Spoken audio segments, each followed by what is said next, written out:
in Canada, we didn't have a lot of racism, right? There's probably more now with the infiltration. Sure.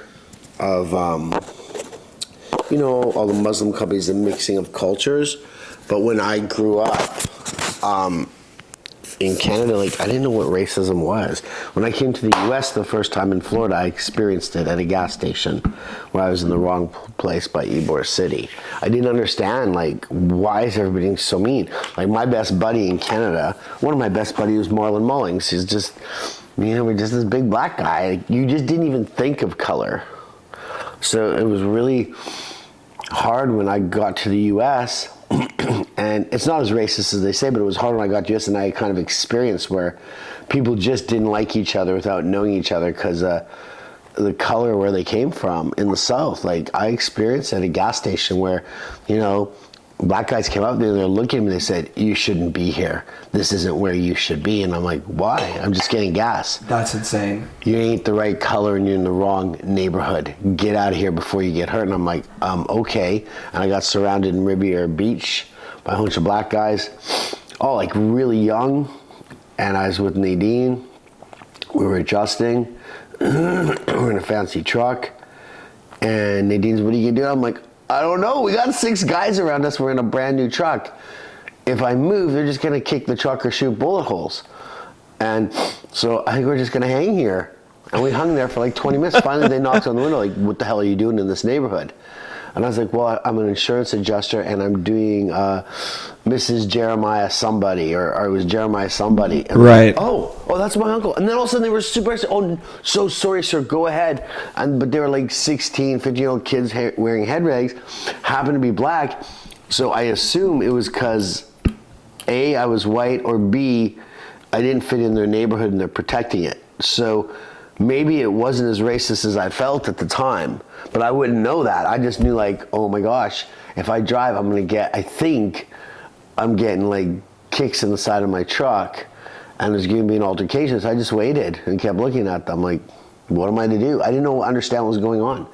And then you learned. And so they were really actually cool. "Oh, we're so sorry, sir." They were really nice young men, but man, just to be intimidated with 6 youths, 15 to 17, 18 surrounding your car, standing there like this, and you got a pretty lady and they're like, "What do you do?" Yeah. I'm from Canada. I'm like, what the heck's going on? Great, Canada's got facial recognition. Edmonton's the first to test facial recognition in Canada. What kind of facial recognition? Like for national security? Yeah, they're gonna put them everywhere on every street. They're gonna know everybody wherever you go. It's all Big Brother, devil worshipping crap. People don't realize how serious this is. Once a government gets control of the people and knows every movement, and hopefully our cryptocurrency stays decentralized, but eventually a government, it's biblical, is gonna move in. And even if it is decentralized, and just like, remember when they seized a whole bunch of gold? Yeah. Then they, right? You go, what, in America? I can't remember when that was, the 40s or 30s. Yeah. They seized people, like, you had to turn your gold in. Yeah, it was right after the gold rush. It was right after they like hit big and people who weren't part of big corporations or big families at the time were getting rich, and they essentially just took their gold. Oh, well, it was the Rockefellers even back then. I know, because it's a threat to the establishment. We're supposed to be in a truly free country. Well, why don't you own your own house? Everyone thinks they own their own house. No, you don't. Don't pay your taxes for the year. It's gone. Yeah. It's gone. I'll take it. There is a term called, I'll find it right now. It's millennial, not colonial. It's, what's the term when you truly own your own house and property and taxes cannot take it away? And taxes cannot take it away. I researched this years ago. Allodial. Allodial title, which describes ownership of property completely free of any superior landlord, feudal dues, or claims. However, in the modern U.S. legal system, true allodial title is extremely rare. There are a few, though. Florida doesn't allow it, where we live, as most property is subject to government taxes and regulations. A more common type of complete ownership is fee simple, but this still subject to government claims on the property. So allodial title, which does exist in a handful of places in the U.S. because I searched it. Morning. Good morning, means that if I don't pay my taxes, there's nobody can seize it. It's mine. What? all Yeah, but houses- but to say that doesn't exist in the U.S. is Well, it exists, actually but only in a mind-boggling. handful of states. Did you know that? I didn't know that. And a lot of times now, when you purchase your property, you don't own the water rights beneath it anymore. The government made it where it's being washed out. Where before you could buy your property, you owned up, down, so high in the sky. Now, you own your property. That means if there was oil on your property, somebody can drill underneath it. Like you don't own it, or the government does. Like, it's really fascinating. I mean, I don't only have so much time in life to research stuff, but I'm like, we don't really own it. If you even go back to like 1776 in the U.S., there's very interesting things how they set up like the District of Columbia, how they set up United States Inc. I've listened to all the stuff on it, did some research. Even if you look at all the taxes that the United States takes in, it's pretty fascinating. Oh, it goes through the U.S. Treasury, and then it gets filtered out through many corporations. And not all the money gets to just paying taxes. That's why we have property taxes and everything. That's ridiculous to think about. There's hundreds of families that are at the top of the pyramid. Yeah. Okay, so even look at the World Economic Forum, one of the most evil things in the world, that wants to have no car ownership by 2030 and Agenda 2030. Go check. Go check out. No car ownership? Yes, they want you to rent everything and be happy. What's it called? World Economic Forum. Klaus Schwab, devil himself. Oh, I can't look it up. I can't look it up because there's no power in the office. You can use my phone. Yeah, let's use your phone. But the U.S., I was just in shock that the U.S. gave them hundreds of millions of dollars. I hope Trump stops it. They want no ownership. They want you to rent your house only. They want to get rid you know how you have software fees coming in? We used to be able to buy a software package. We had the software, but now it's like, good luck. You have to keep renting every month. It's Yeah, a subscription. right. Well, the evil people of the world want the whole world set up like that, where we're all subscription based. Because when you think about it, it's like having loans on your house. Like if the government of the U.S. could coin the money, why don't we lend it to the people almost free? Yeah. Why does the Federal Reserve, private families own the Federal Reserve, it's not government? Why did they get the right to coin our money, which actually is against the Constitution? But since 1913, which they passed, they got the bill through on Christmas Eve when not enough real politicians that cared about the country were there. That kind of stuff happens all the time, too. It's Well, this so is insane. big in Come on in. 1913. Come on in. What's up? Do you love me? Yeah? Your fucking office is back on. Okay, what was that? Was it just a bad breaker? No, the Christmas lights. Oh, it was overpowering it? Yes, because Well, why wasn't it doing it yesterday? The rain, something's shorting. the rain. Okay, so it was water. Yeah, I unplugged it, turned back on the breaker, everything's fine. Okay, you know what? I should have thought of that. I have bare feet, and I was mad. I was gonna go to the breaker panel. I'm like, you know, fuck. I think Jeremy will be here in an hour, so fuck it. Go read Go read the book for yourself, Luke. Go read The Creature from Jekyll Island. That's an island off of, I can't remember if it's Georgia or South Carolina, but I read that book. Very tough read. I'm like, where the hell? I was just a kid reading it. Yeah. Edward G. Griffin wrote it, The Creature from Jekyll Island. It put a lot of things in perspective when I was about 29, 30, when I made it through. I didn't make it all the way through the book. I read 400 or 500 pages. Okay. What did he say? He said it's going to be on the bill. I'm sure he's So kidding. when you think of these things, if we were truly a free country, why wouldn't we all have a allodial title? Why should anybody ever be able to step in and take, okay, say I'm a little old lady and my husband died and I have a huge multi-million-dollar farm, orchards, worked hard, but you know, now I'm 80 and you know, times are tough or a drought hits and I can't make my taxes for whatever reason and you get to come take my house? Yeah, it shouldn't be that way. It's because the government wants to maintain control. There's certain that the average sees it, person, I it's feel like they threats, don't care about. right? Yeah. So I was right. going to open a business up in Mexico. And everyone's like, well, you're going to have to deal with the cartel. And I said, yes, you will have to. Even in What? Plano. Who told you that? Who told you that? I was down in Mexico. Everybody's got to pay the cartel to stay in business. I guess so. That's true. But I'm like, well, what's the difference? We just pay the IRS. It's just legalized, and they can actually do just as much bad things. They can ruin your life.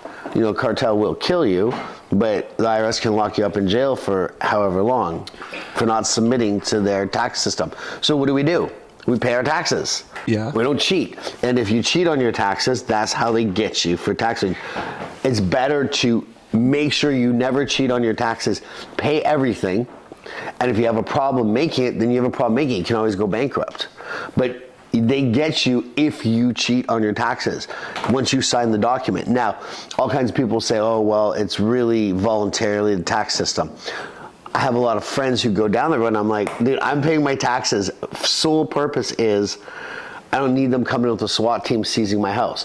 The law might say something, and I have looked at the tax system, which technically does look like it's voluntary, right? However, there's people, I don't know if it was Sheila Jackson, there's people that have fought it, but they end up in jail. It doesn't matter because if the judge just believes this or thinks this, boom, you're going to jail. That's I'm so always like, unreal. pay your taxes. If you get behind on your taxes and say you owe them $500,000, well, then you can work out a payment plan, you can try to settle it for less, or you can go bankrupt if it's personal taxes and you know it's part of your bankruptcy. I don't think you can do the last 2 or 3 years. I'd have to look into it. There's a little bit of a time. Kev? 3 years. It's 3 years? He said so what 3. happens with the last 3 years? You still got to pay those? So, if you filed your taxes, say you Speak to filed- somebody's experienced here Yeah, right. doing so, it. So you got 3 years from the day you filed, not like the date they were due. So if you file them late, say September. Yeah. You gotta wait through, if they're over 3 years old from the date they were filed and accepted by the IRS, then you can write them off on bankruptcy. So the IRS is getting probably 3 years of tax out of you either way, even if you're going bankrupt. Right? For Unless you're example- sitting on so for welfare or example, I owe something. from like 2015, 16, 17, 18 that I've never paid them. I owe them. Mm-hmm. Those I'm gonna be able to claim the discharge on the bankruptcy. You will be or you won't? You will. Whoa. Just so. So you're just saying the last from 3 now, years. What is it? 2025. Yeah. So you can do 24, 23, 22. So 21. You gotta pay those. 21 and Back, you can- 21 and back. You can. See, how do they establish the rules? They're the only one who gets rules established like that. If I'm a creditor, because Yeah. this happens to me when I work and people don't pay us. There's so many loopholes with taxes. But why should they have preference over me, the hardworking business? Right? So that's like saying, you have to pay Phil the last 3 years before you go bankrupt if I did a roof for you or a big construction job. Yeah. But why should the IRS have that and not the private citizen? They're a Yeah. private company, Right. not the IRS, but the Federal Reserve is. I'd have to look into the branch of the IRS. It is I believe it's an arm of the U.S. government, but I'd have to look. I don't know that. It might just be an arm of the Fed Reserve, but the Fed Reserve is not private. They collect the taxes, so I would imagine they probably set the structure up very smart. These people are extremely smart. Yeah. That where it is a branch of the government, they have authority, or at least it's directed by the government, but they might have the ultimate direction of the Fed Reserve. I don't know. You go down all that stuff. I did know lots of the stuff though, like 20 years ago, but it's just Yeah, not fresh in it's my so brain. insane. Because you can go on forever. It's so convoluted. And you know, there's one thing I always have, is the devil and evil has been here for thousands of years. And we only been here our time on life, so it has its tentacles. Yeah. Your tentacles are in everything. Evil has its tentacles in everything where we don't even know. Right. Even good charities, when you realize that a lot of charities, less than 10% Yeah. gets to the charity and people are drawn. I have a friend, 20 years ago, that was running a big charity based on books. I'm not going to name it. And I just met him. I met him through a bunch of Christian, Catholic people. And we're in Toronto for Youth Day for the Pope. I think I was about 29. I can't remember what year it was. Maybe like late 90s, early 2000s. I think it was late 90s. And oh, you gotta meet this guy. Oh, he's an amazing author, blah, blah. And I'm like, okay. And he takes all of us out to Ruth Chris's. And the bill was like, I don't know, $1,500, $1,000 Canadian. Yeah. And I remember thinking, like, how can a charity do this? Yeah. And I was talking to him, and I stayed in a room with a couple nights, and I helped him set his book thing up at the youth days around Pope John Paul. He's in Toronto, and he's selling books. A lot of times, he gives you the books, and you make your donation, or the church's Right. make donation. Yeah. But he drew hundreds of thousands of dollars in salary, and his expense account was bigger than his salary. And I was like, that's kind of crazy. So what people don't realize, a lot of these charities do have paid positions, and those people's salaries are sometimes pretty generous. They give themselves huge Right? salaries. When you think, if you're really running a charity, and so that's maybe that's a good way to check a charity. I don't know. A lot of the charity I do, I personally do it myself. Yeah, I don't want exactly, to as give you anyone. should. I don't even like giving money to the church I belong to, because who knows where it's going? Is it paying off loss? Oh, churches are even worse. That makes me think of that one pastor. He hasn't been arrested, and I don't know why. Like, churches are so weird with taxes, but he makes millions. I think he does like $4 or $5 million in salary a year. He flies on private jets, and he goes You talking to. about the guy in Texas? I think it was Texas. Yeah, Oh, I don't what's remember his name. Yeah, we might have to look it up. Dark-haired guy. Yeah. Oh, well, or something. Yeah, I'll look it up. But he there was a whole story about him where people were accusing him of tax fraud. They were accusing him of paying out of church donations to his own. Like why else would you be driving like a Lambo truck when you're a pastor? It's just, it doesn't make sense. And as people who are like we could say we're godly men, right? Or at least educated in religion. Like, that's not the way that Jesus was rolling. So why is he? It just never made sense to me. I'm looking up his name. Kenneth Copeland is his name. Oh, he just looks like a rat too. Look at him. Yeah, he's worth $750 million. Well, you think if you're a pastor, okay, this is just my opinion. If you're a pastor and you're really, hey, okay, you're allowed to make some money, whatever you can live comfortable on, whether it's $100 grand a year for you and your family or 150. But if you're worth 700 million, the question would be, how are you using that money for good? You should not be carrying a net worth. That's a great point and a great question. Yeah. Even for us, even for all of us businessmen, we want more and more and more. Our time on life's short. I don't know if the story was true, but when Steve Jobs died, I read a story. They said he wrote a letter, and he wrote a letter that, I'm not married. I have to pay a nurse, whatever it was, 60, 80 grand a year to take care of me. My kids are all in college doing their own lives.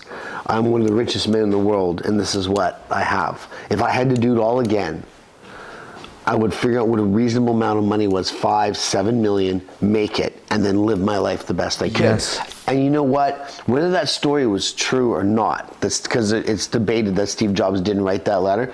The point really hits home with me. When I was a young entrepreneur in Canada, man, I was going to be hundreds of millions. I want to be a billionaire.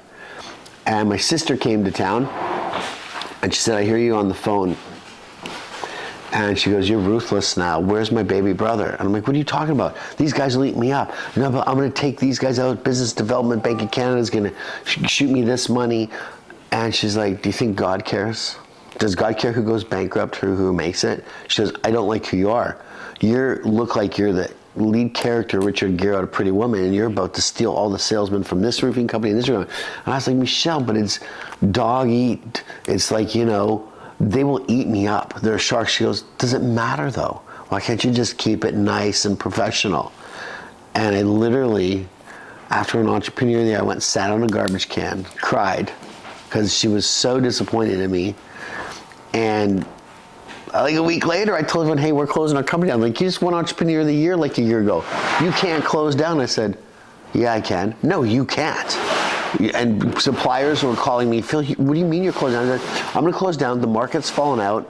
We're like 3 years after the big hailstorm. We're spinning dollars. Yeah, my company is huge, but we're going to make no money this year and probably next year, and then we'll probably take off. I still want to do it. I'm just saying, I'll come back if I want. Yeah. And everyone's like, what are you talking about? And I closed. It took me 6 months to shut that company down.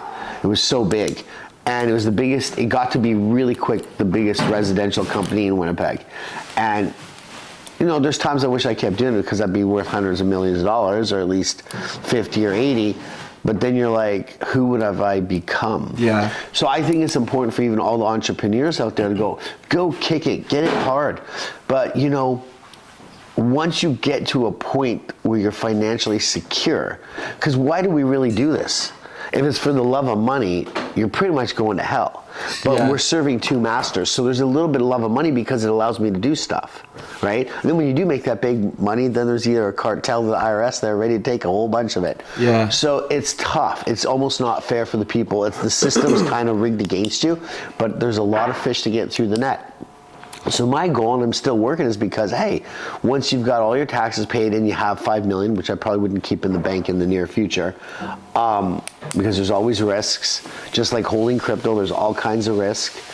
And I think that if you get to 5 or 7 or 10 million or 4 million, if that is a comfortable number, if you can get there in your 50s or 40s or 30s, and then just maybe work 20 hours a week and spend all your rest time at the gym with your family, coaching kids, raising your kids. Yeah. You know, but you're getting older. Like I had kids really late. That was because I wanted to be able to give them a good, decent lifestyle. Now you got to make sure they work or they'll be spoiled brats. Trust me. It's such a good point, and I think about this often myself. I'm glad that I had a realization early on in life that having a family and having kids and actually being fulfilled in life was important, because it's really exciting as a young kid, especially like I have nothing right now. So it's really exciting for me to think about this concept of spending the next 25 years of my life working as hard as humanly possible and shutting everything else out and just making as much money as I can. And I would have already done that, I think, if I had allowed myself to just like leave and travel and not establish a family life here. But I found a girl I loved. And I see this future where I'm close with God and her and coaching some kids and staying healthy and walking and running on the beach and being in the gym. And you can't do that and work 90 to 100 hours a week. You can't. Because there's not enough time in the day. Owned by two masters, or maybe one master at that point. Trust me, I've done it. It sucks. You become miserable. It's really hard to balance because you can't do almost anything in this world in America without having a little bit of money. Right. You can't it's hard to have a good family. Sure, you guys can be close. But one thing I have learned about women, no matter how much they love you, what are they? Women, we're just made different, women and men. Now people can jump all on this on the internet if it's going on there, but women and men are fundamentally different. First, we can't have babies, women can. Respect them for that. God talks about it, but nobody likes that a woman, that gets taken out of context how a woman should submit to a man. All God's meaning is the man was made the head. He made Adam first. That's it. He's not saying that we're better. Actually, maybe sometimes they are, but he's talking about how we have different roles, and it's important. And if you really look at the union of the family, what would the devil or evil want to break up? Oh, bringing tons of feminism. Oh, women can do this. As women become more successful, which is fine in the business world, they also are now, like men that are successful, have as many affairs, cheating on their stay-at-home husbands. So it's kind of interesting how when we get away from the maybe godly design, or higher power, if you believe that, of the family is truly a man and a woman. Now, two women can go and adopt, two men can go and adopt, but what was God, like you couldn't do that. It was difficult hundreds of years ago. The point is that two men can't have a baby and two women can't have a baby. So God designed this family. And I was listening to Undercover Tapes one time, and there's a billionaire pedophilia, and he was being interviewed, and they said, why do you sleep with the youngest children you can find? You know what he said? He goes, because I want to honor Satan, and the closest and youngest they are to being born is the more pure and closest to God, and it offends him the most, and that's why I do it. These people were really bad and satanic. Man, and I just was like blown away because it kind of made sense if someone has gone that far. Now let's talk to all the young business kids out there. Let's like totally flip it, because I don't want to go down that road because it's difficult for everybody. Sure. And it's difficult for me to talk. It's not what I want to spend my time on, but Yeah. I think we have to be open to these debates and go, when I heard that on the tape, my first trigger was, and I've been told things by people over my life that I didn't believe, but some things I believed after I watched and did a little bit of a deep dive on that. And I was fascinated because that would be the thing that would dishonor God the most, right? You know, like I believe, being a Christian and struggling Catholic, I'm always struggling with Catholicism, but I believe good parts of it. I had somebody tell me who was 77, I was 23, and he's saying, Phil, you know, you should be going to church every Sunday. You're not doing this, but you're a very successful young man in roofing. And his name was Reg Gallup, God bless his soul. And Reg Gallup was a devout Catholic, 77, 80 years old time. I'm in his garden up in Canada, Victoria Beach, and he's talking about everything. Goes, well, all the works and goodness you do on earth will get you like on a pyramid where God decides your best roles. I said, okay. And he goes, as you get older, you get more mature, you're more culpable. I said, really?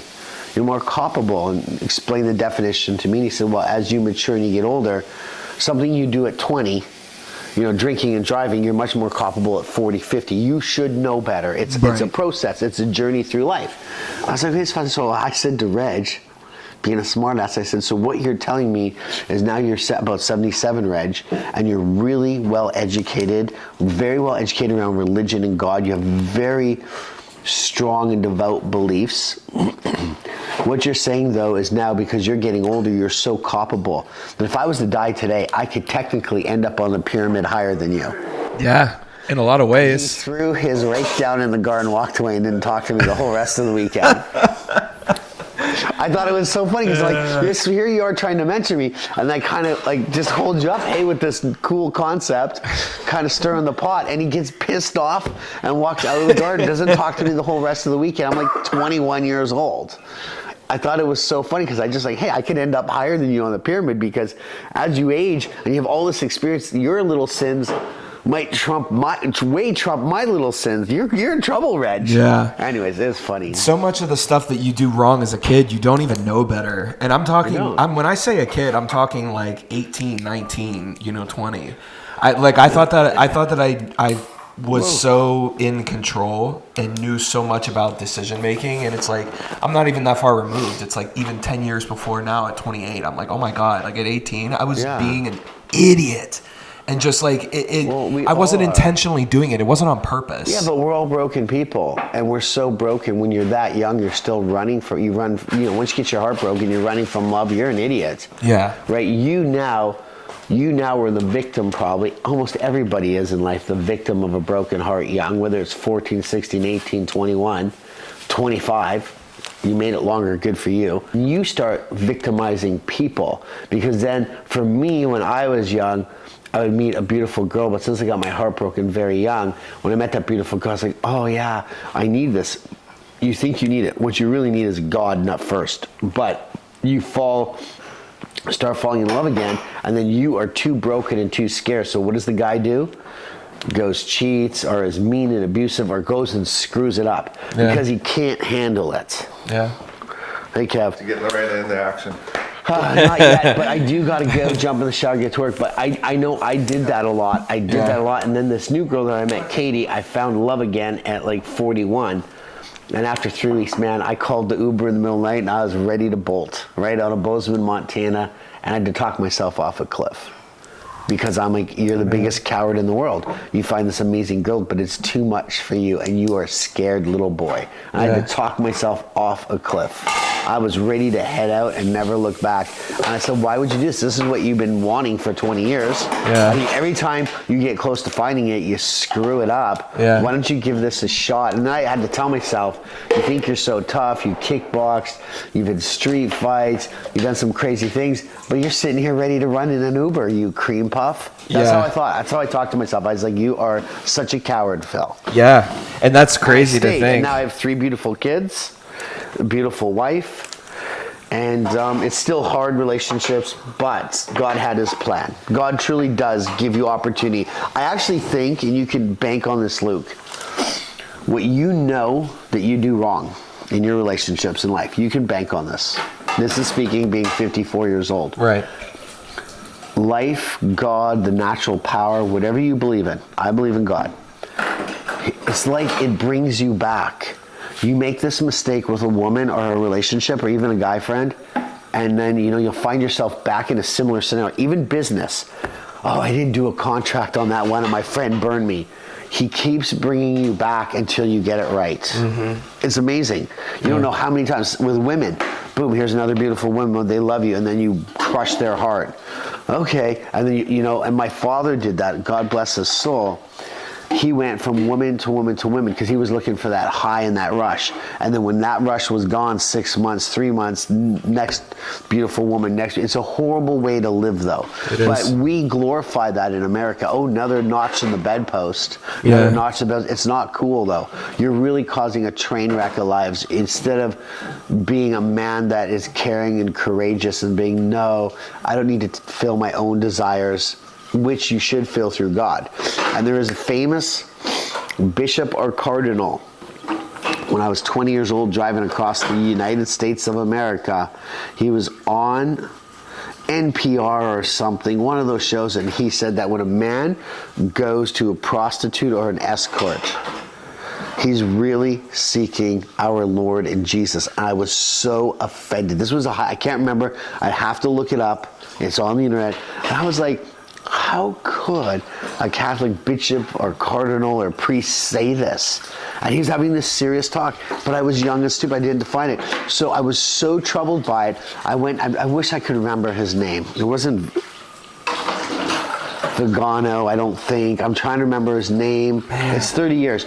And so I went and read his writings, and then I realized what he said. He said that the man is so broken and so desperate for any kind of love, he will pay for it or get it any way he can. Wow. That is a man who's truly going to the bottom, is in search of God, but he may not be saved. So when I read the rest of his writings, I was like, wow, I guess I understand. It's no different than a guy looking for a one-night stand in a bar, and then he wants to get rid of her. He's looking for some instant love, and then, oh man, I can't handle it. Yeah. Too broken to handle it. Yeah. And we've all been there, so I don't even judge, but you hope that people get it and you let go of that. And it's also hard because the world and the devil and evil in the world makes a lot of that exciting and makes it seem like, yeah, you're doing the right thing. But why do those people wake up 40, 50 years old so empty? Yeah. They never got married. They just womanized. They're miserable. Yeah. So even in business, I meet a lot of businessmen, and then there's businessmen that are running a nice, decent business and they're happy or happier. There's all different levels, and then there's businessmen that it's just everything is money, and it's hard because when you're running people are takers, right? We learned how disciples turned against Jesus. Like, even though if you like someone, we're just weak, broken people. So when you're running a business, that's hard to accept. Everyone who takes or bills extra hours, or, oh man, I'll steal some water out of the fridge. It's simplest thing. Takers. I make sure I never do that stuff. I can't even steal a jelly bean out of the grocery store. My mom, when I was 4 years old, we're in our VW Bug, 3 years old in Winnipeg, Manitoba, and I stole like a pecan nut from the store, and I got it stuck. She was not happy. I got it stuck in the heater outlet, and it was flickering from the heat.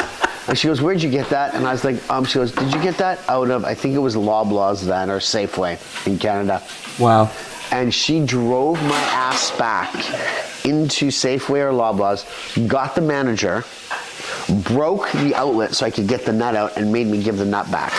Wow. Ever since that day, I've never been able to steal anything. Wow. So these little experiences when you're a kid, this is good for parents. Yeah. Super important. They really do have an effect on your children. We have no idea. Oh, no clue. We're clueless at 30, at 25, at 50. Clueless. So, and the one biggest thing is with children is if you break your word on this, oh yeah, I'll get you by, oh my God, I've been so held accountable. I sat in, oh God, it was in San Diego. Really, really awesome lady told me to go to it, and she works with Kevin Harrington from the Shark Tank. Lori Taylor, you got to go to this, Phil. And it was a program. They dig deep, and you go through a one weekend, and then you do like 10 or 14 days. And we were saying we did 4 days, 4 days off, 4 days on. I had to fly family and all the kids in. is it Ascension Leadership? Might be Ascension Leadership. And it was really hard. I ended up getting kicked out. Long story. We'll get into that another. But I made my girlfriend stay. They kicked me out because I was in a big court case in Canada, or in Colorado. And the judge wouldn't let me leave, and I missed one day. And the rules were you cannot miss a day. And so I had a big hoopla, but I got my girlfriend, or at the time, she's my wife now, girlfriend, to stay. It was Ascension Leadership. But I remember being in there the weekend, a couple weekends before, and they made you go back to your childhood and think about where your parents let you down. People were crying over, like, my dad told me he'd buy me a tricycle. And he promised, and he never did, and he never did, and he promised me, and he promised me, he bought me this, he said he'd put it together. And they were, at first I was like, oh my God, what a bunch of namby-pamby cream puffs. But when you saw how upset when they went really deep they got, you're like, wow. And then I started thinking about, oh yeah, my dad was supposed to take me fishing one weekend and went and chased some woman and never showed up. And I sat at the window at 6 years old and cried the whole weekend. Mom would be, don't worry, maybe next weekend. So you think how traumatic that abandonment was. I sat there and cried all weekend. So I related to these people crying over simple things going, wow, maybe I shouldn't judge because their pain is real. My pain was real when my dad blew me off all weekend. I was a little bit, I was so excited to go fishing with him and his friends, but he was off chasing, who knows, probably some stripper. Love you, Dad, but just being honest, I've heard all the stories. My dad was addicted to horses, gambling, and pretty women. Wow. And he came from a lot of money. My mom was from the other side of the track, so he just constantly stepped on her heart. When you're a kid, you don't even know what's going on. No, you know? ever. Yeah, it was the same for me. So, I saw my dad when they were in the process of separating, getting divorced. He came to the house under a court order. He's allowed to get a bunch of stuff. And him and my mom were fighting because he's taking everything. Because, all the worldly goods of this world. And he took a sawed-off shotgun, put it to my mom's head, and pulled the trigger. And there was no bullets in it. My mom just cried in a pool, and I was so mad at my dad. So when he was leaving, I ran out the front door and I threw a brush at his car. His little New Yorker, that's all you know what to do. I was maybe about 9 or 10, and he came back in and held me against the wall and smashed my head in the drywall and said, like total mafia, son, you're dead to me today. Don't you ever throw something in your car. But he just held a gun to my mom's head and pulled the trigger. It's like, when you grow up in these families, and I do love my father. Me and my dad were very close, especially at the end. But my dad was fucked up. Let's just say it that way. Like, yeah. He was in denial and he was very broken. And to him, I dishonored him. Big time. Big time. And he didn't talk to me for 2 years. And I was like in grade 5. I didn't talk to him until grade 7. You're just like, what father even does that? But he adored me. But he just had these things in his brain. Don't you ever go against him. And I was going that way up until I was about 16, 17. You did not go against me. You were X'd out and you paid a price. But that's not a godly way. Man, I'm so grateful you shared that, man. That's pretty. I That's have pretty a million deep. stories like that. That's dude. deep and special. A million stories like that. Yeah, that's really unreal. You want to shower, but I want to show you something. Okay. No, Let's no, shower. no reaction. Okay, like no prior like discussion about it. Just scroll through here. These files, these photos were released from Epstein's Island last night. Just gut reaction to them.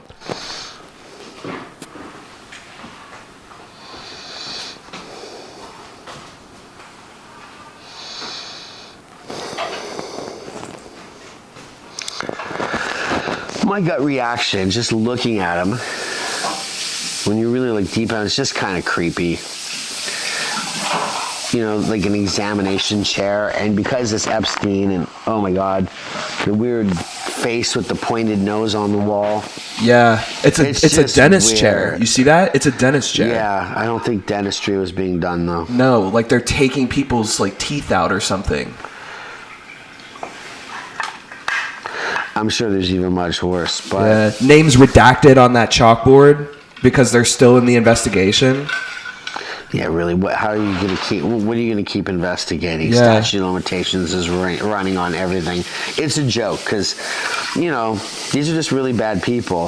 I think the problem is this was a bigger network, and our government probably knew what was going on. Our CIA, they're probably in on it. I know Mossad. They say the Mossad was in it, and.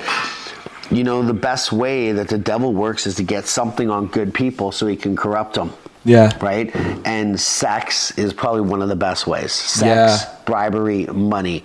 You got them on everything. Yeah. And then you own them. People are trapped. Yeah, especially They when trap they're people. public leaders. Yeah, and public leaders, they're trapping them. Yeah. And, public leaders should know better, but they're only human.